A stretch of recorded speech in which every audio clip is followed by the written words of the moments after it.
পৌরসভার লোক এইভাবে কেমনে নিব আমরা? ব্যবসা করবেন আপনি, ময়লা ফেলাবেন আপনি, আর আমরা পৌরসভার লোক, আমরা কি এইভাবে নিয়ে যাবো? বিন এবং পলিথিন, বিন কই? কই বিন দেখি দেখা?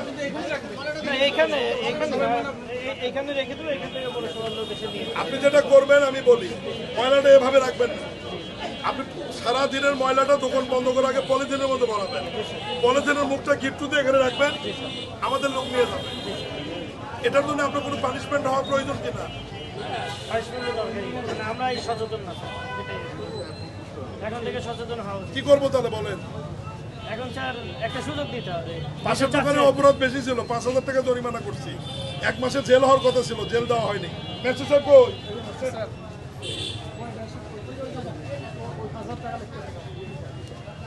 কি করবো তাহলে বলেন? এখন স্যার আমি এরপর থেকে আর হবে না, এটা কথা দিতে পারি। খালি খালি কথা দিলে তো হবে না, শাস্তি একটা ভোগ করতে হবে। ম্যাজিস্ট্রেট সাহেবকে বলেন 2,000 টাকা জরিমানা করেন।